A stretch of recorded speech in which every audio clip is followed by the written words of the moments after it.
Assalamualaikum warahmatullahi wabarakatuh. Kali ini saya akan menjelaskan metode Simplek yang berbeda dengan metode Simplek sebelumnya, yaitu metode Simplek dual. Kalau sebelumnya yang sudah Anda kenal adalah metode Simplek primal, baik itu dua fase atau Big M, atau dengan metode Simplek yang standar itu ya, yang kendalanya kurang dari atau sama dengan. Metode Simplek dual ini sangat berbeda karena dia diawali dari kondisi yang sudah optimal tapi belum layak. Dia akan menuju layak. Kalau Simplek primal, dia kondisi sudah layak tapi belum optimal, sehingga dia mencari yang optimal itu ya. Jadi sangat berbeda. Metode Simplek dual ini dapat diterapkan ketika ada beberapa syarat yang tadi itu yang optimal dan dia belum layak. Biasanya model programnya dengan kendala sama dengan atau lebih dari sama dengan ini bisa memunculkan variabel yang dia nanti merupakan variabel slack yang di ruas kanannya bernilai negatif. Artinya, atau mungkin lebih mudahnya, ketika kendalanya sama dengan atau lebih dari, sebenarnya muncul error artificial atau error itu muncul di sana, maka disesuaikan dengan menggunakan Simplek primal itu dengan dua fase atau dengan Big M. Kalau di sini kita nggak kenal R, jadi kalau nanti sama dengan maka kendalanya akan kita jadikan dua, jadi lebih dari dan kurang dari. Kalau lebih dari maka kita kurangi dengan S, kemudian kita kalikan dengan min 1, maka S-nya akan bernilai min itu ya, maka dia menjadi tidak layak itu ya. Kita lihat ketika model program linear dengan kendala sama dengan atau lebih dari sama dengan, pertama perlu variabel buatan, maka akan diperoleh solusi yang layak dan belum optimal ya. Kalau kita pakai variabel buatan, maka munculnya adalah solusi yang layak tetapi belum optimal gitu. Kenapa seperti itu? Karena variabel buatan itu ketika sama dengan Anda tambah dengan variabel buatan, maka variabel buatannya bernilai positif. Ketika lebih dari atau sama dengan, Anda kurangi dengan surplus, dia negatif, terus Anda tambah dengan variabel buatan, maka variabel buatan sebagai wakil solusi dia bernilai positif, maka dia adalah layak gitu ya. Maka ketika Anda tambah dengan variabel buatan, maka kita gunakan Simplek primal yang bekerja ketika solusinya layak dan belum optimal, dan Anda ubah dengan iterasi menjadi optimal. Ini kita gunakan Big M atau dua fase, terserah. Kemudian ketika kita tidak melibatkan variabel buatan sama sekali, maka ketika sama dengan, maka kita ubah menjadi dua kendala, lebih dari atau sama dengan dan kurang dari atau sama dengan. Kalau dia lebih dari atau sama dengan, maka dikurangi dengan variabel slack, sehingga solusinya tidak layak. Ada dua kondisi, tidak layak, dia optimal, atau tidak layak dan dia belum optimal. Kondisi pertama, solusinya tidak layak dan optimal, maka kita gunakan Simplek dual, yaitu solusinya tidak layak tetapi optimal, maka kita gunakan Simplek dual, dengan iterasi kita dapat solusi yang layak dan dia sudah optimal. Ketika kondisinya solusinya tidak layak dan belum optimal, jadi kondisinya tidak layak dan belum optimal, maka Simplek dual tidak bisa digunakan untuk mencari solusinya. Jadi solusinya tidak layak dan belum optimal, maka Simplek dual tidak bisa digunakan untuk menyelesaikannya. Persiapan Simplek kita lihat di persiapan Simplek untuk memudahkan kita membedakan antara metode Simplek minimal dan metode Simplek dual. Oke, kita punya kendala 3x plus 2y lebih dari 96, maka kita kurangi dengan S1, 3x plus 2y min S1 sama dengan 6. Nah, di sini karena kita nggak menggunakan parabol buatan, maka kita punya ini, kendalanya adalah 3x plus 2y min S1 sama dengan 6. Dan kita kalikan dengan min 1, maka kita punya min 3x min 2y plus S1 sama dengan min 6. Maka di ruas kanan muncul bilangan negatif, maka dia menjadi tidak layak. S1 sama dengan min 6, maka S1 adalah tidak layak. Nah, ini syarat bahwa tidak layak kita peroleh untuk diproses di metode Simplek dual. Oke. Dan kondisi ketiga, kendala adalah sama dengan, yaitu 5x plus y sama dengan 8. Maka kita ubah kendala itu menjadi 5x plus y kurang dari sama dengan 8 dan 5x plus y lebih dari sama dengan 8. Jadi satu kendala menjadi dua kendala. Karena kalau x dan y memenuhi 5x plus y kurang dari atau sama dengan 8 dan 5x plus y lebih dari atau sama dengan 8, pasti 5x plus y sama dengan 8 gitu ya. Ini sama, asal dua-duanya terpenuhi. Sehingga kalau dia kurang dari 8 ya kita tambah dengan S2, sehingga jadi 8, dan satunya, nah ini dikalikan dengan S3 sama dengan 8, maka kita kalikan dengan min 1, maka kita punya S1 yang tadi tidak layak, S3 juga tidak layak. Oke.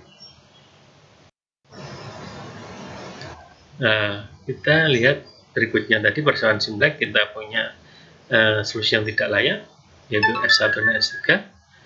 Nah, kita lihat prosedur Simpleknya. Yang pertama adalah persiapan ke Simplek, dibawa ke bentuk standar. Nah, yang tadi, seperti yang tadi, dibawa ke bentuk sama dengan gitu ya. Kendalanya menjadi sama dengan.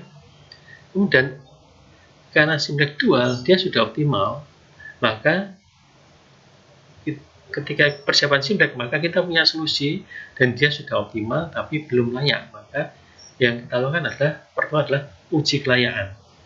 Kita uji kelayakannya. Nah, uji kelayakannya adalah kita menemukan variabel yang keluar. Nah, ini sangat berbeda. Kalau di Simplek optimal, kita lakukan setelah persiapan Simplek kita punya solusi, maka kita uji optimalitas, solusi kita uji. Tapi kalau Simplek dual, tidak. Simplek dual adalah solusinya sudah optimal, tapi dia belum layak, maka kita lakukan uji kelayakan. Kalau uji optimalitas itu menentukan dia belum optimal dan ada variabel masuk, maka kalau uji kelayakan dia menentukan dia belum layak dan ada yang variabel yang akan keluar. Jadi berbeda.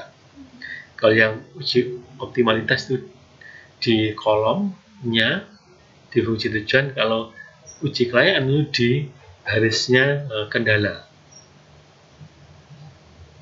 Maka kita bisa menemukan variabel yang keluar.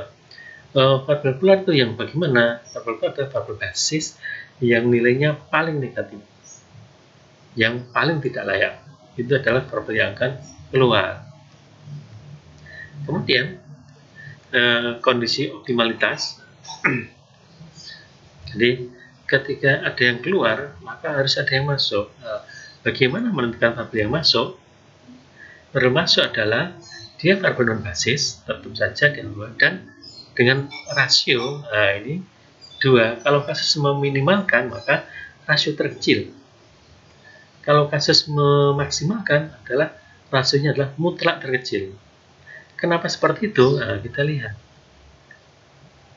Rasio, Anda lihat di rasio adalah sisi kiri persamaan Z, nanti kenal koefisien di Z, koefisiennya di Z di baris Z, itu koefisiennya tapi yang otomatis yang non basis, dibagi dengan koefisien negatif persamaan variabel keluar, atau ini adalah baris pivot. Jadi koefisien di baris pivot tadi di Z, di persamaan Z, koefisien dari non basisnya, kemudian dibagi dengan baris pivotnya.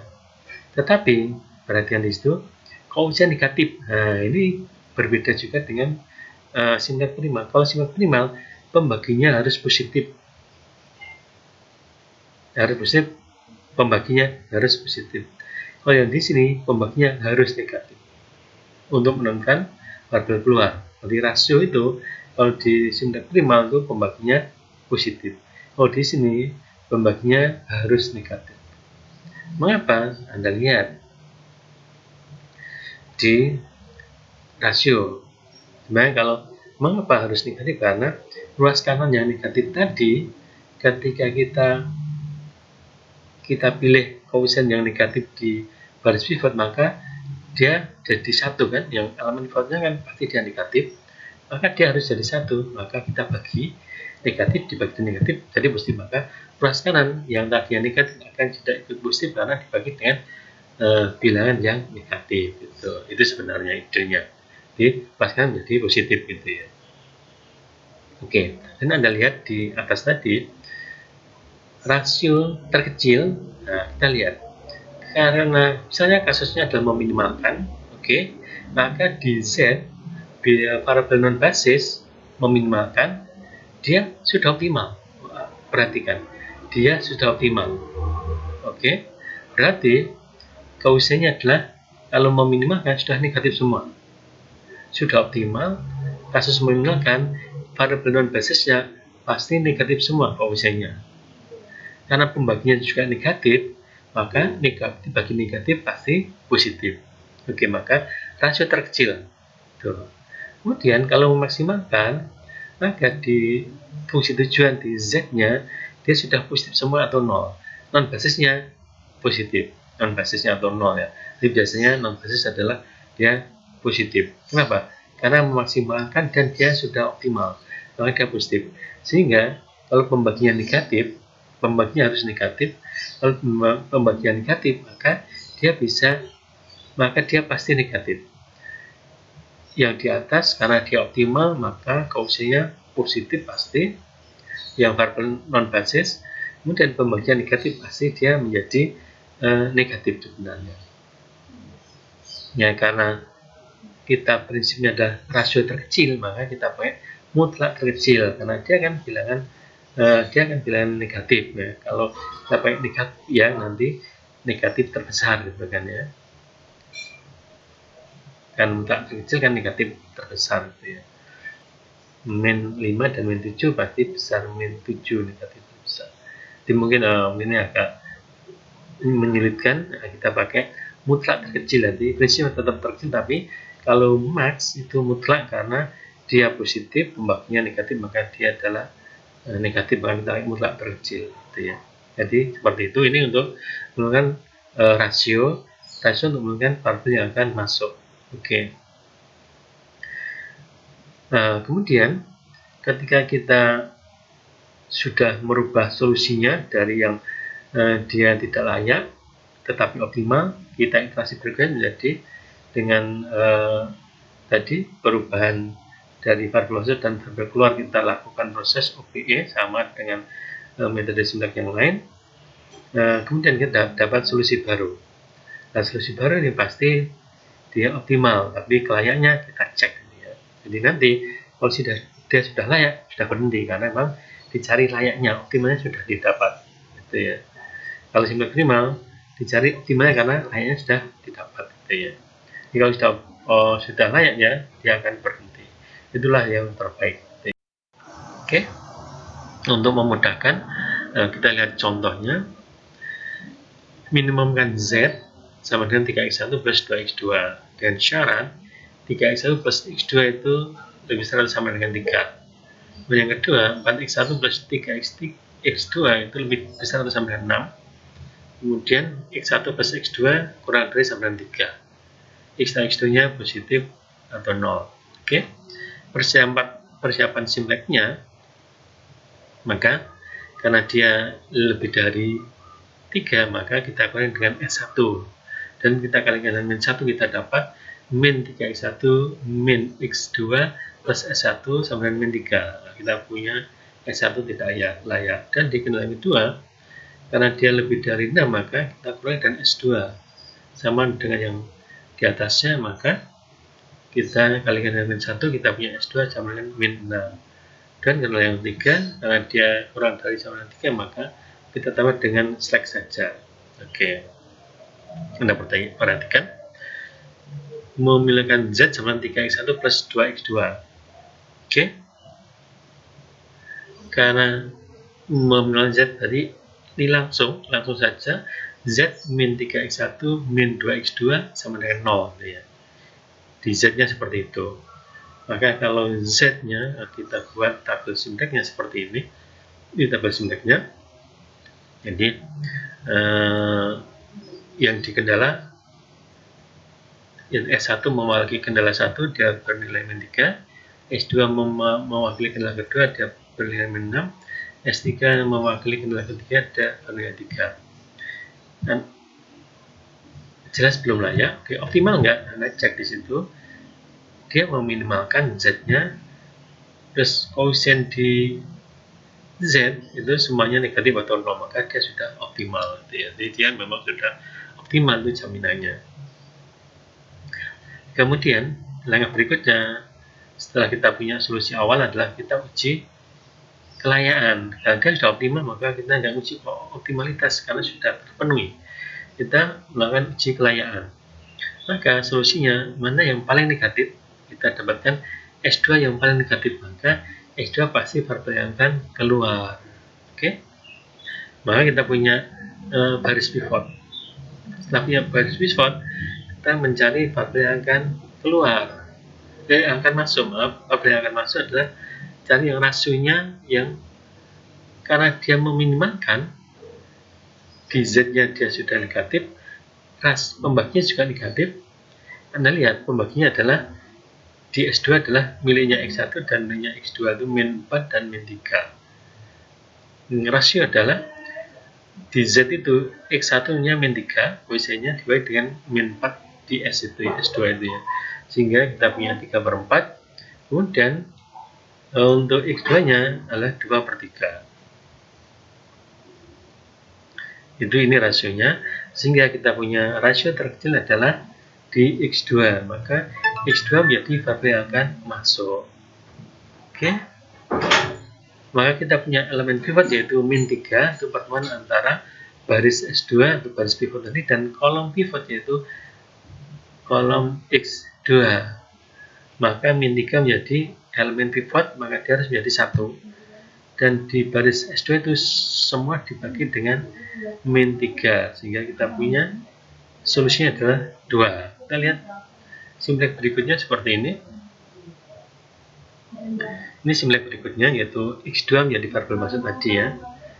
Kemudian pertemuan X2 dan X2 itu 1, yang atas banyak adalah 0 ya. Oke, kita punya solusi berikutnya. Sudah optimal? Pasti. Anda lihat non basisnya adalah X1 itu min 3, koefisiennya S2 juga min 2/3. Sama-sama min, maka dia sudah optimal. Nah, kemudian layak enggak? Ya jelas dia tidak layak karena syaratnya dia optimal tapi enggak layak atau belum layak. Dan yang menyebabkannya adalah S1 karena dia bernilai min 1, sehingga S1 akan menjadi variabel yang akan keluar. Nah, karena ini uji kelayaan dan memang belum layak, maka S1 menjadi variabel yang akan keluar. Dan kita cari rasionya berdasarkan pada baris pivot. Di baris pivot pembagi yang negatif adalah min 5/3 dan min 1/3. Itu adalah pembagi negatifnya. Sehingga rasio adalah di Z min 1/3 dibagi dengan di S1 min 5/3 sama dengan 1/5. Kemudian di Z min 2/3, di S1 ada min 1/3, maka kita punya 2. Min 2/3 dibagi min 1/3, kita punya 2. Sehingga rasionya terkecil adalah di X1, maka X1 menjadi variabel yang akan masuk dan S1 menjadi variabel yang akan keluar. Ini adalah tabel berikutnya. Di tabel itu Anda lihat dia sudah optimal, iya dijamin. Yaitu non basisnya adalah S1 itu min 1/5, S2 adalah min 3/5. Sudah optimal, iya sudah optimal. Kemudian layak enggak? Kita lihat di ruas kanan. X1 bernilai 3/5, X2 65, S3 65, maka dia sudah layak. Maka ini adalah solusi yang kita kehendaki, yaitu sudah optimal dan sudah layak. Dengan nilai solusinya adalah X1 nya 23, X2 nya 6/5. Ini solusi modelnya. Dengan Z sama dengan 21/5. Kalau solusi metodenya itu X1 35, X2 65, S1 0, S2 0, S3 nya 65. Z nya 21/5. Ini untuk solusi modelnya.